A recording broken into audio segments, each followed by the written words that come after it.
নমস্কার বন্ধুরা, Piyali lifestyle with village ফুডে সকলকে স্বাগত জানাচ্ছি। আজকে ডিম ও ভেন্ডি দিয়ে দুর্দান্ত একটি রেসিপি তোমাদের সাথে শেয়ার করব। প্রথমে এই জায়গায় ভেন্ডিগুলো আমি আগে থেকে ধুয়ে রেখে দিয়েছিলাম আর জলটা একটুখানি শুকিয়ে নিয়েছি, তাহলে কিন্তু গায়ের জল ভাবটা থাকবে না। জল ভাবটা থাকলে একটু গায়ে একটু লোদ লোদ থাকে। এরপর ভেন্ডিটা নিয়ে এইভাবে ছোট ছোট করে কেটে নিয়েছি। আমি ছোট ছোট করে কেটে নিয়েছি, তোমরা তোমাদের ইচ্ছে মতো কিন্তু কেটে নিও। একইভাবে আমি এই ভেন্ডিটা কেটে নিচ্ছি। কথা বলতে বলতে এখানে সব ভেন্ডিগুলো কেটে নিয়েছি। এবার এটা একটা পাত্রর মধ্যে আমি নিয়ে নিলাম। এবার মাঝারি সাইজের একটা পেঁয়াজ নিয়েছি। পেঁয়াজটা একইভাবে মানে যতটা পারবে একদম কুচি কুচি করে কেটে নেবে। এখন এর মধ্যে পেঁয়াজ কুচিটা নিয়ে নিলাম, এর সাথে দুটো লঙ্কা কুচি নিয়েছি। তোমরা ঝাল যেরকম খাবে সেই হিসেবে লঙ্কা কুচিটা নিয়ে নেবে। স্বাদ অনুযায়ী লবণ, হলুদ, হাফ চামচ লঙ্কার গুঁড়ো। আমি কিন্তু লঙ্কা কুচি দিয়েছি, সেই হিসাবে ঝালটা নিয়ে নেবেন।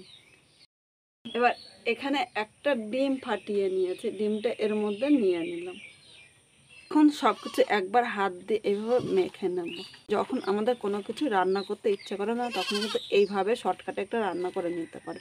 এইভাবে ভেন্ডিটা ভাজলে কিন্তু দুর্দান্ত লাগে। এটা তোমরা গরম ভাত দিয়েও খেতে পারো বা রুটি দিয়ে কিন্তু দারুণ লাগে। আমার তো রুটি দিয়ে অসাধারণ লাগে খেতে। এখানে সব কিছু ভালো করে মেখে নিয়েছি। এদিকে কড়াইয়ের মধ্যে তেল দিয়ে তেলটা ভালো করে গরম করে নিয়েছি। এবার মাঝারি সাইজের একটা পেঁয়াজ নিয়েছি, যতটা পারবে কুচি করে নেবে। এর মধ্যে আমি নিয়ে নিলাম। এবার পেঁয়াজটা একটু নেড়ে চেড়ে নিয়েছি। এর মধ্যে সামান্য একটু লবণ দিলাম, তাহলে কিন্তু পেঁয়াজটা তাড়াতাড়ি ভাজা হবে। এখন পেঁয়াজটা 1 থেকে 2 মিনিট ভেজে নেব, খুব বেশি কিন্তু লাল করব না। 2 মিনিট পেঁয়াজটা ভেজে নিয়েছি, এর থেকে কিন্তু বেশি ভাজবো না। এবার এখানে যে ভেন্ডিগুলো আমি মেখে রেখেছিলাম এর মধ্যে আমি নিয়ে নিলাম। পেঁয়াজের সাথে নেড়ে চেড়ে মিশিয়ে নেব। এই সময় উনানের আগুনটা কিন্তু মিডিয়াম টু হাই করতে হবে।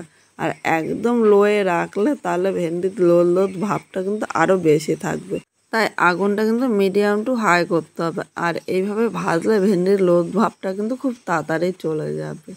আজকে খুব সাধারণভাবে ভেন্ডিরা রান্না করেছি।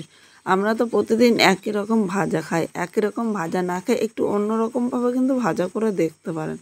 এইভাবে করলে গরম ভাতের সাথে বা রুটি পরোটার সাথে দুর্দান্ত লাগবে।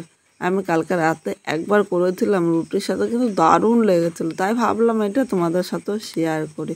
ভিডিওটা স্কিপ করো না, স্কিপ করলে বুঝতে পারবে না। এখন আমি ঢাকা দিয়ে 2 মিনিট রেখে দেবো। 2 মিনিট পর ঢাকনিটা এখানে তুলে নিয়েছি। এখানে দেখো ভেন্ডিটা কিন্তু অনেকটাই ভাজা হয়ে যাচ্ছে। আর ভেন্ডির গায়ে যে লোদ ভাবটা ছিল সেই লোদ ভাবটা কিন্তু এখন নেই। ভেন্ডিটা কিন্তু সেদ্ধ হয়ে গিয়েছে। এবার আমি মিডিয়াম আগুনে একটু করে দিলাম, কারণ হাই আগুনে এখন করলে ভেন্ডিটা পুড়ে যেতে পারে। তাই মিডিয়াম টু লো করে এখন আরও 3 থেকে 4 মিনিট ভেন্ডিটা এইভাবে ভেজে নেব। আজকে খুব সাধারণভাবে ভেন্ডিটা ভাজা দেখিয়েছি। আজকে এই ভেন্ডির রেসিপিটা তোমাদের যদি ভালো লাগে তাহলে একটা লাইক, শেয়ার ও কমেন্ট করো। সাবস্ক্রাইব করে পাশে থাকো, যাতে এরকম আরও নতুন নতুন ভিডিও আপলোড করলে সবার আগে নোটিফিকেশন আপনার কাছে পৌঁছে যায়। এখানে ভেন্ডিটা আমি 3 মিনিট রান্না করে নিয়েছি। আগুনটা একদম মিডিয়াম করে দিয়েছি। এবার মিডিয়াম করে আরও 2 থেকে 3 মিনিট এইভাবেই রান্না করে নেব। আর ভেন্ডিটা আস্তে আস্তে কিন্তু আগুনটা একটু কমিয়ে দিতে হবে, তাহলে ভেন্ডি ভাজাটাও খুব সুন্দর হবে। এখানে 3 মিনিট ভেজে নিয়েছে। দেখো ভেন্ডি ভাজাটা কিন্তু একদম হয়ে গিয়েছে। খুব অল্প তেলে এই ভাজাটা করেছে, খুব বেশি তেল লাগবে তা কিন্তু নয়। এবার ভেন্ডি ভাজাটা আমি নামিয়ে নিলাম। এখানে ইচ্ছে করলে তোমরা একটু লেবুর রসও দিয়ে দিতে, লেবুর রস বা আমচুর পাউডার দিলে একটু টক টক ভাব খেতে কিন্তু দুর্দান্ত লাগবে। আমি একটু লেবুর রস দিয়েছিলাম, সেই ভিডিওটা স্কিপ হয়ে গিয়েছে। এবার একটা পাত্রের মধ্যে নামিয়ে নিলাম। এইভাবে তোমরা রুটি দিয়ে বা গরম ভাত দিয়ে খেতে পারো, গরম গরম দুর্দান্ত লেগেছিল। এরকম আরও নতুন নতুন ভিডিও দেখতে হলে নতুন বন্ধুরা আমার চ্যানেলটি সাবস্ক্রাইব করে পাশে থাকো, যাতে এরকম আরও নতুন নতুন রান্না তোমাদের সাথে শেয়ার করতে পারি। আর কমেন্ট করে জানিও তোমরা যদি অন্য কোনো রান্না দেখতে চাও, সেটাও জানিয়ে আমি তোমাদের নাম দিয়ে সেই রান্নাটি কিন্তু করে দেবো। তাহলে আজকে এই ভিডিওটি এই পর্যন্তই থাকলো। পুরো ভিডিওটা দেখার জন্য তোমাদের অসংখ্য ধন্যবাদ।